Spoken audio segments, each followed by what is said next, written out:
반갑습니다. 허브용재TV입니다. 이번 시간에 같이 볼 종목은 유바이오로직스 보도록 하겠습니다. 화면 왼쪽에 보시면 저희 무료 텔레그램 이렇게 있습니다. 뭐 아시겠지만 저희가 장중에 실시간 이슈에 따른 관련주들 실시간으로 정리해드리고 있고요. 또 2022년도 허브용재TV가 준비한 탑3 종목 리포트 무료로 보내드리고 있으니까 받아보실 분들은 저희 홈페이지 대문에 텔레그램 사진 있습니다. 그거 누르시면은 바로 들어오실 수 있으시니까 들어오시면 되실 것 같고요. 유바이오로직스 보도록 하겠습니다. 오늘도 뭐 가장 화두는 기타 범위이죠. 오늘도 한 2만 주 정도 매수했다고 찍혀 있긴 하는데 뭐 시장에 엄청나게 영향을 줄 만큼의 수량은 또 아니었던 것 같아요. 이슈 나온 거 한번 보면은 mRNA 백신 아닌 백신 개발을 독려했다. 이유는 뭐냐 하니까 합성 항원 방식의 코로나 백신 개발이 mRNA 백신 대비해서 지적 재산권 분쟁이라든지 특허로부터 비교적 자유롭다라는 전망이 나왔다. 사실 뭐 기술이 돈이기 때문에 뭐 너네 그 기술 어디서 따왔니? 그래서 바로 신고해버리고 고소 걸어버리고 하는 경우가 굉장히 비일비재하다고 합니다. 그래서 바이오 시밀러 시장이 굉장히 성장했었던 그 이유기도 하죠. 그래서 백신 특허 분석 보고서를 보면은 합성 항원 백신 3상 임상 시험을 진행 중인 노바백스 그리고 뭐 다른 회사들도 있는데 어쨌든 뭐 노바백스가 왜 자꾸 바꿔먹는지 모르겠어요. 우리나라는 또 SK바이오사이언스랑 유바이오로직스가 있는데 다 뭐였죠? 합성 항원 방식이었죠. 사실 이게 전통적인 백신 개발 방식이다라고 볼 수도 있고 어쨌든 이걸 통해서 백신들이 많이 나왔었기 때문에 뭐 mRNA 백신 플랫폼 기술은 분쟁이 활발하게 일어날 정도로 선도그룹이 주요 기술에 대해서 특허를 이미 많이 확보한 반면에 코로나19 백신 플랫폼 기술은 지재성 분쟁이 거의 없는 것으로 나타났다. 그래서 뭐가 좋다라고 하는 것에 대해서 뭐 정형하기는 좀 힘들 것 같아요. 왜냐면은 사실 이게 개개인 차이가 있는 것 같아요. 아무래도 통계로 접근을 하는 거다 보니까 100명 주사했는데 한두 명 부작용 나는 거는 뭐 이거는 부작용 축에도 못 낀다 라고 할 수도 있습니다만 당사자가 그 한 명 부작용이 나라면 했을 때는 뭐 다른 99명이 부작용을 안 겪은 말중에 나랑 뭔 상관이야. 내가 지금 당장 아파 죽겠는데 그죠? 그래서 합성 항원 국내에서는 SK바이오사이언스랑 유바이오로직스, 미국에는 노바백스가 있다. 그리고 제일 이 방식 합성 항원 방식에서 제일 중요한 게 뭐였죠? 면역 증강제였죠. 면역 증강제 하면 여기 보시면 GSK도 있죠. 유바이오로직스도 갖고 있고.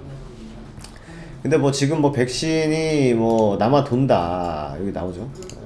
면역 증강제 등이 요소 기술로 사용해야 하기에 좀 확인을 해야 된다. 근데 뭐 유바이오로직스는 사실 안전하죠. 그거에 대해서 크게 걱정할 건 사실 없는 것 같습니다. 뭐 최근에 계속 뉴스 보셨겠지만 뭐 3차 부스터샷까지 맞은 사람이 뭐 돌파 감염됐다. 뭐 이런 얘기도 심심찮게 나오는 것 같고. 그리고 백신 계속 맞아도 뭐 돌파 감염이 일어나고 있고. 또 재밌는 거는 백신이 뭐 남아 돈다라고 하는데 아직까지도 백신을 뭐 우리나라 같은 경우에는 뭐 맞을 수는 있죠. 근데 뭐 다른 글로벌하게 보면은 사실 아직 못 맞은 곳도 있기 때문에 뭐 그게 남아 돈다라고 하는 거는 사실 뭐 우리나라 기사니까 우리나라 기준으로 썼겠죠. 해외도 그렇고 뭐 해외는 뭐 돗자리 펴가지고 빨리 백신 맞으라고 공짜로 백신 놔준다 뭐 그 정도까지라고 하니까 그럼에도 불구하고 돌파 감염 나오는 거는 사실 뭐 무용론까지는 아닌 것 같고 그래도 이게 더 계속 변이가 일어나는 상황이다 보니까 자주 백신에 대한 필요성은 좀 있어야 되지 않나. 어차피 이게 뭐 정복될 게 아니잖아요. 그래서 그렇기 때문에 계속 치료제 관련해가지고 얘기도 계속 많이 나오고 시장에서도 반응을 또 하는 것 같습니다. 그래서 어쨌든 백신이나 치료제나 뭐 제대로 된 게 좀 나와줘야 또 더 이상 이 코로나 얘기를 좀 안 할 수 있을 것 같은데 사실 우리가 유바이오로직스를 같이 만난 지 이제 거의 한 10개월이 넘어가고 있는 것 같아요. 근데 그때까지 계속 희망을 품었던 거는 이 백신 유바이오로직스가 그런 부분에 대해서 좀 일조할 수 있지 않을까라는 기대를 해봅니다 했었는데 아직까지는 뭐 특별한 뭔가 신규 업데이트된 소식은 없는 것 같아요. 없는 것 같지만 뭐 오늘 최근에 시장 보신 분들 아시겠지만 성신양해가 이게 뭐 적대적 M&A냐 뭐 이런 얘기들이 나오는데 주주들은 좋죠. 뭐 적대적 M&A가 되든 말든 주가만 올라가면 땡큐니까 성신양이가 이렇게 올라가는 흐름을 보이는데, 사실 바이오너트에 대해서 우려감도 있는 것 같고, 혹은 아 설마 그래 뒤통수 치겠어 라고 하는 얘기도 계속 공존하는 것 같습니다. 하지만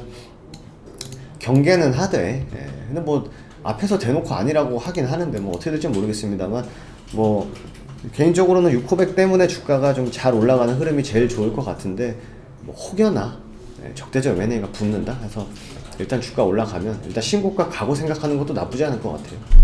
그치만 주식은, 주가는 그 기업이 하고 있는 그 본질적인 가치로 평가를 받는 게 제일 좋다라는 제 개인적인 생각이니까 참고해 주시면 좋을 것 같습니다. 오늘 뭐 기타 법인이 뭐 2만 주 정도 매수가 들어왔는데요. 그렇게 뭐 말씀드린 대로 의미 있는 수치는 좀 아니었던 것 같아요. 그리고 공매도 같은 경우 좀 줄었습니다. 그러다 보니까 자연스럽게 개인의 매도가 많이 나가게 된 거죠. 7만 주 정도 나갔는데 외국인 기관들 합쳐가지고 뭐 합쳐서 한 6만 주? 5만 주? 그죠? 네, 나머지는 기타 법인이 좀 차지했다라고 보시면 될 것 같습니다. 어쨌든 뭐 연말로 갈수록 주주목도 폐쇄되고 하니까 뭐 까발려진 걸 수도 있고, 아니면은 뭐 유바이러스를 꾸준히 보신 분들이 저 뻔하다 저 바이오노트 말고 저렇게 저 계속 사갈 애들이 누가 있냐 뭐 이렇게 생각하셨을 것 같습니다. 어쨌든 뭐 결과는 뭐 뉴스에서 나온 거 보면 결과에 대해서 삼상 뭐 이런 결과에 대해서는 올해 나오기엔 좀 쉽지가 않을 것 같다는 얘기가 있으니까, 또 기대가 크면은 실망도 큰 법 아니겠습니까? 그래서 이번 주는 그래 우리 한 4만 원 위에만 좀 가자. 공매도도 그만 치고, 뭐 쇼커버 지금 시장에서 많이 들어오고 있다고 하는데 좀 이렇게 체감은 잘 못하는 것 같아요. 그래서 이 흐름을 우리는 좀 기대를 해보고, 일단 가격 구간은 좀 4만 원을 기준으로 좀 보는 게 맞지 않나 이렇게 생각이 됩니다. 오늘 또 백신 관련주들이 그렇게 강하진 못했었는데요. 그리고 치료제, 진단키트, 뭐 음압병실, 재택치료, 뭐 재택근무 이렇게 계속 순환매 돌고 있으니까 또 백신 한번 오지 않겠습니까? 아무래도 뭐 무용론 해도 또 한편으로는 백신을 맞아야 된다. 그래야 또 치명률을 좀 줄일 수 있다는 얘기들도 나오고 있기 때문에 우리 순환매 한번 기다려 보도록 하겠고요. 서두에 말씀드린 저희 무료 텔레그램 오시는 방법 홈페이지에 채널 오픈 이렇게 있습니다. 이거 바로 누르시면은 바로 가게 있으니까 들어오셔가지고 장중에 도움 많이 받아보시면 좋을 것 같습니다. 오늘 하루도 고생 많으셨고요. 또 내일 이 시간에 인사드리도록 하겠습니다. 감사합니다.